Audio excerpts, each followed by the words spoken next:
qualquer tipo de mudança de imposto a mais, uma coisa assim, era confusão, guerra civil, todo mundo saía quebrando tudo. Hoje a gente vê movimentações muito mais bruscas e tá tudo certo. Reclame a rede social, posta no Twitter, né?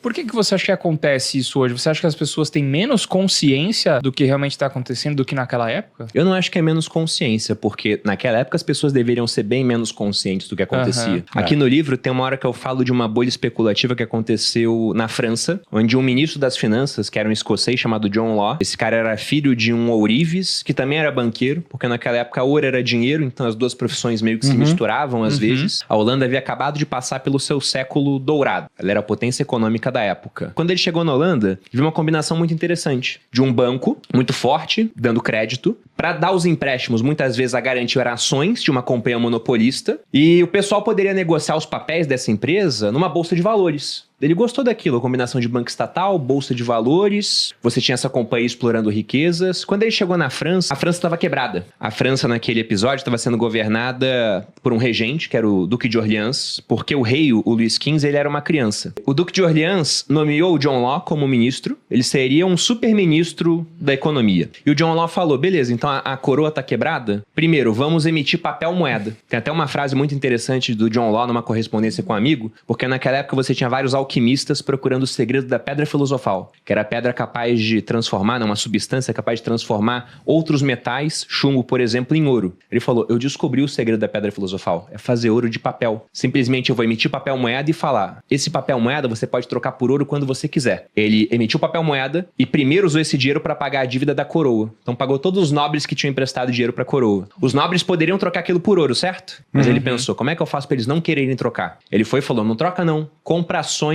da Companhia do Mississippi, que é a empresa monopolista que vai explorar riquezas na América. Porque naquela época, a região central dos Estados Unidos hoje era francesa. Só deixou de ser quando Napoleão vendeu essa região para financiar sua guerra contra os ingleses. Ele colocou um cenário assim, meio Jardim do Éden, né? Sim. Aí os nobres compraram. Ele falou, bom, esse dinheiro aqui ninguém vai trocar agora por ouro. E ele começou a incentivar a especulação em cima das ações, que subiram muito, virou uma bolha financeira. Só que a situação, uma hora, né, o pessoal vai começar a cobrar resultados daquela empresa. E não tinha. Aí ele começou a vender ações e pegar o dinheiro das ações para pagar dividendo para quem já era acionista. Então ele montou um esquema de pirâmide. Ele foi se enrolando todo. No final, descobriram um esquema, foram querer trocar papel moeda por ouro, não conseguiram, ele teve que fugir da França e morreu esquecido em Veneza. E a França passou por um grande turbilhão social. Alguns historiadores falam, olha, isso foi o embrião que contaminou a mente das pessoas contra a monarquia e deu origem lá depois, de muito tempo, à Revolução Francesa.